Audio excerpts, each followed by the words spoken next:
Hey guys, praise the Lord. आपका स्वागत है एक नए वीडियो में। आज मैं आपके लिए लेकर आई हूँ एक 1 ईयर बाइबल रीडिंग कैलेंडर। अगर आप अपनी बाइबल को रोज़ नहीं पढ़ पाते हैं और आप कभी भी अपनी बाइबल कंप्लीट नहीं कर पाए हैं तो ये वीडियो आपके लिए है। इसमें ओल्ड टेस्टामेंट और न्यू टेस्टामेंट के सभी चैप्टर्स को इस तरह से लिया गया है कि आप 1 ईयर में अपनी पूरी बाइबल कंप्लीट कर पाएंगे। ये ऑडियो फॉर्मेट है, इसके साथ आप अपनी बाइबल को ओपन करके रीड कर सकते हैं। डे 1 से लेकर डे 365 तक के सभी चैप्टर्स मैं आपके लिए लेकर आई हूँ। डे 365 पर आप अपनी पूरी बाइबल कंप्लीट कर पाएंगे, इसलिए आप इसके द्वारा आशीषित हों। और अगर आपको ये वीडियो पसंद आती है तो आप अपने फैमिली और फ्रेंड्स से शेयर करें, और अगर आप चाहें तो आप सब्सक्राइब, लाइक और कमेंट भी कर सकते हैं। So praise the lord, shalom to everyone. Let's get started. Day 28, chapter number 16, मन्ना और बटेरें। फिर एलीम से कूच करके इज़राइलियों की सारी मंडली मिस्र देश से निकलने के बाद दूसरे महीने के 15वें दिन को सीन नामक जंगल में, जो एलीम और सीने पर्वत के बीच में है, आ पहुंची। जंगल में इज़राइलियों की सारी मंडली मूसा और हारून के विरुद्ध बकबक करने लगी। इज़राइली उनसे कहने लगे, जब हम मिस्र देश में मांस की हड्डियों के पास बैठकर मनमाना भोजन करते थे, तब यदि हम यहोवा के हाथ से मार डाले भी जाते तो उत्तम वही था। पर तुम हमको इस जंगल में इसलिए निकाल ले आए हो कि इस सारे समाज को भूखों मार डालो।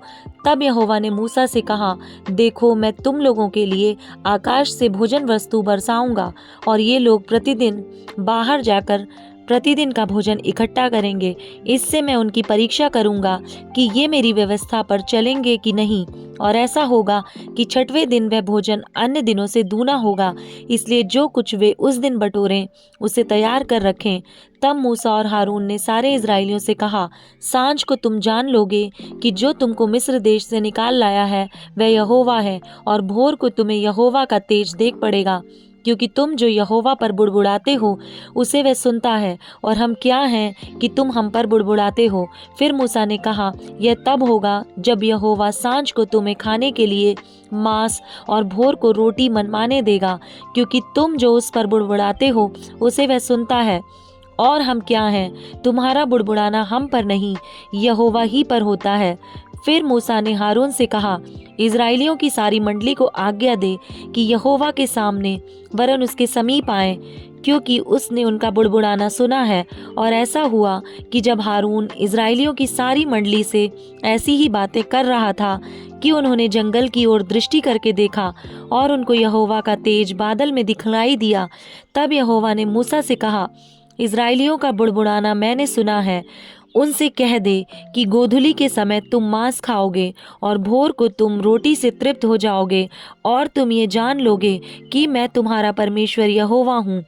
तब ऐसा हुआ कि सांझ को बटेरें आकर सारी छावनी पर बैठ गईं, और भोर को छावनी के चारों ओर ओस पड़ी। और जब ओस सूख गई तो वे क्या देखते हैं कि जंगल की भूमि पर छोटे छोटे छिलके पाले के किनकों के समान पड़े हैं। यह देखकर इज़राइली, जो ना जानते थे कि यह क्या वस्तु है, वे आपस में कहने लगे, यह तो मन्ना है।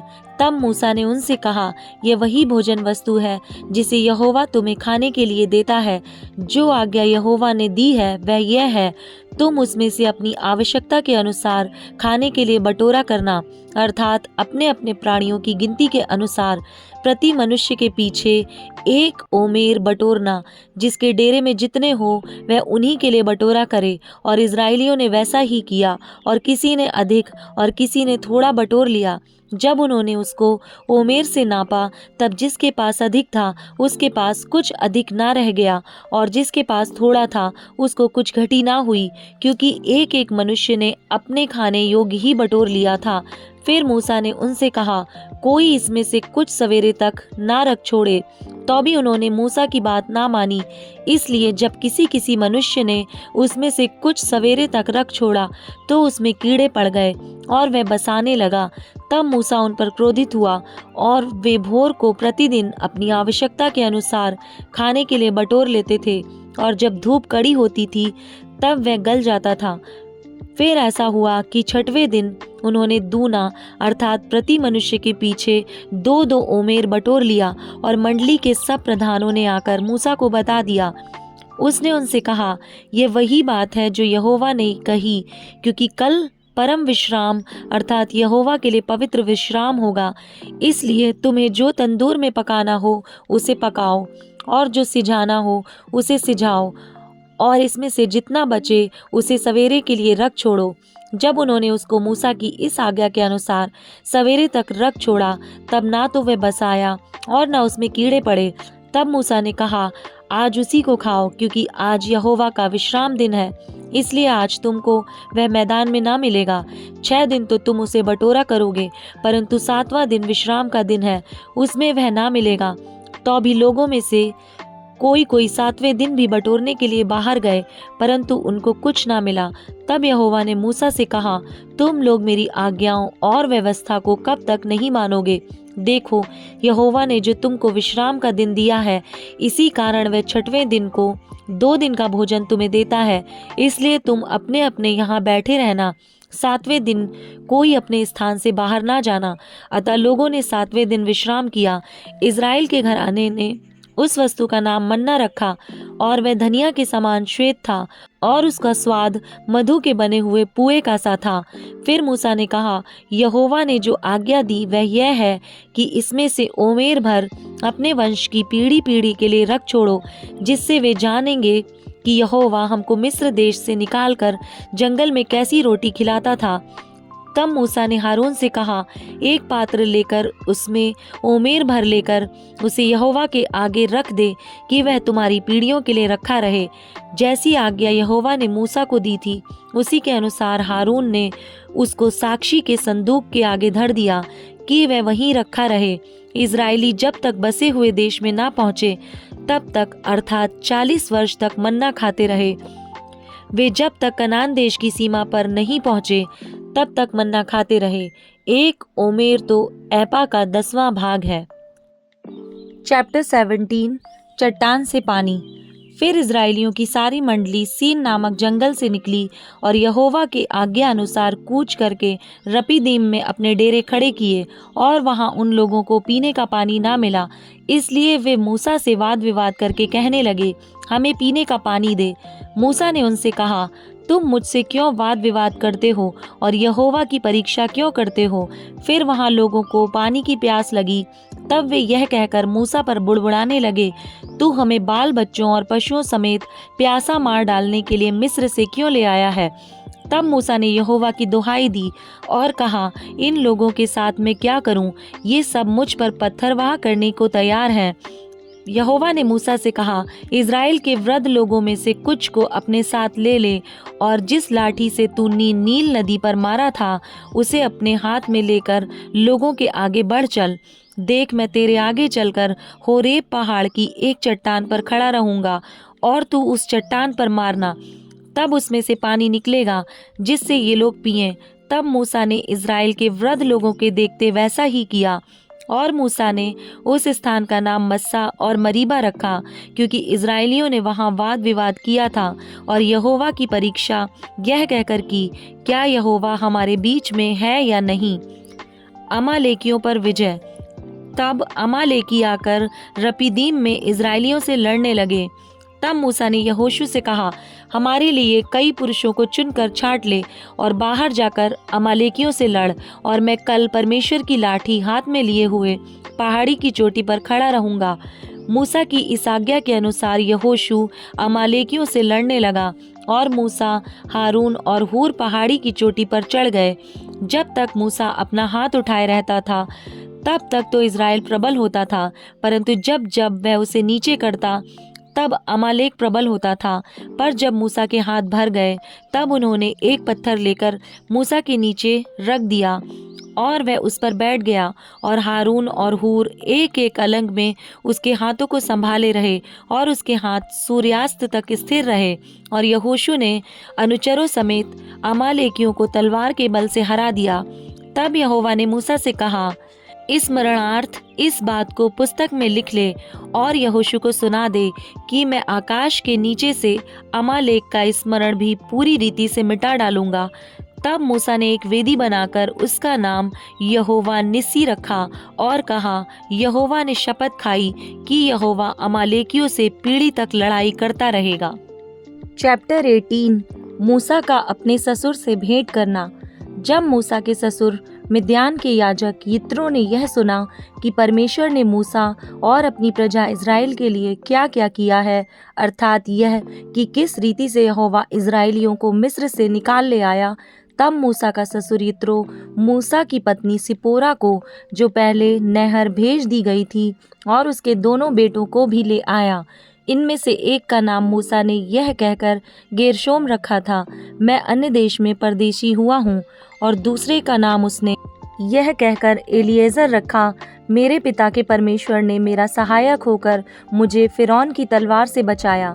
मूसा की पत्नी और पुत्रों को उसका ससुर यित्रो संग लिए मूसा के पास जंगल के उस स्थान में आया जहाँ परमेश्वर के पर्वत के पास उसका डेरा पड़ा था, और आकर उसने मूसा के पास यह कहला भेजा, मैं तेरा ससुर यित्रो हूँ और दोनों बेटों समेत तेरी पत्नी को तेरे पास ले आया हूँ। तब मूसा अपने ससुर से भेंट करने के लिए निकला और उसको दंडवत करके चूमा, और वे परस्पर कुशल क्षेम पूछते हुए डेरे पर आ गए। वहाँ मूसा ने अपने ससुर से वर्णन किया कि यहोवा ने इज़राइलियों के निमित्त फ़िरौन और मिस्रियों से क्या क्या किया, और इज़राइलियों ने मार्ग में क्या क्या कष्ट उठाया, फिर यहोवा उन्हें कैसे कैसे छुड़ाता आया है।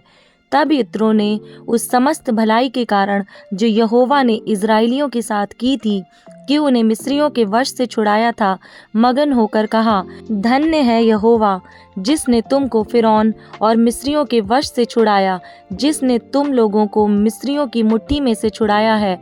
अब मैंने जान लिया है कि यहोवा सब देवताओं से बड़ा है, वरन उस विषय में भी जिससे उन्होंने इज़राइलियों के साथ अहंकारपूर्ण व्यवहार किया था।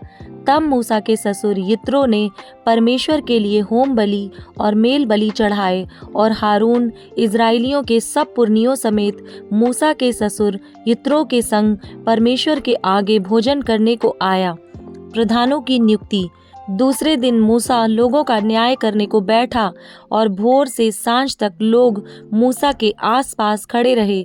यह देखकर कि मूसा लोगों के लिए क्या क्या करता है, उसके ससुर ने कहा, यह क्या काम है जो तू लोगों के लिए करता है?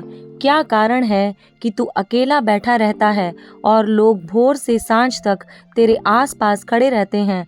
मूसा ने अपने ससुर से कहा, इसका कारण यह है कि लोग मेरे पास परमेश्वर से पूछने आते हैं। जब जब उनका कोई मुकदमा होता है, तब तब वे मेरे पास आते हैं, और मैं उनके बीच न्याय करता और परमेश्वर की विधि और व्यवस्था उन्हें समझाता हूँ। मूसा के ससुर ने उससे कहा, जो काम तू करता है वह अच्छा नहीं। इससे तू क्या, वरन ये लोग भी जो तेरे संग हैं निश्चय थक जाएंगे, क्योंकि यह काम तेरे लिए बहुत भारी है। तू इसे अकेला नहीं कर सकता, इसलिए अब मेरी सुन ले। मैं तुझको सम्मति देता हूँ, और परमेश्वर तेरे संग रहे। तू इन लोगों के लिए परमेश्वर के सम्मुख जाया कर, और इनके मुकदमों को परमेश्वर के पास तू पहुंचा दिया कर। इन्हें विधि और व्यवस्था प्रकट करके जिस मार्ग पर इन्हें चलना और जो जो काम इन्हें करना हो वह इनको जता दिया कर। फिर तू इन सब लोगों में से ऐसे पुरुषों को छांट ले जो गुणी और परमेश्वर का भय मानने वाले, सच्चे और अन्याय के लाभ से घृणा करने वाले हों, और उनको 1000-1000, 100-100, 50-50 और 10-10 मनुष्यों पर प्रधान नियुक्त कर दे, और वे सब समय इन लोगों का न्याय किया करें, और सब बड़े बड़े मुकदमों को तेरे पास ले आया करें, और छोटे छोटे मुकदमों का न्याय आप ही किया करें। तब तेरा बोझ हल्का होगा, क्योंकि इस बोझ को वे भी तेरे साथ उठाएंगे। यदि तू यह उपाय करे और परमेश्वर तुझको ऐसी आज्ञा दे, तो तू ठहर सकेगा, और ये सब लोग अपने स्थान को कुशल से पहुंच सकेंगे। अपने ससुर की यह बात मानकर मूसा ने उसके सब वचनों के अनुसार किया।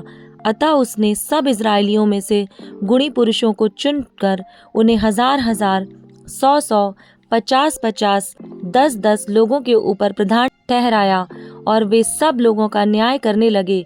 जो मुकदमा कठिन होता उसे वे मूसा के पास ले आते थे और सब छोटे मुकदमों का न्याय वे आप ही किया करते थे।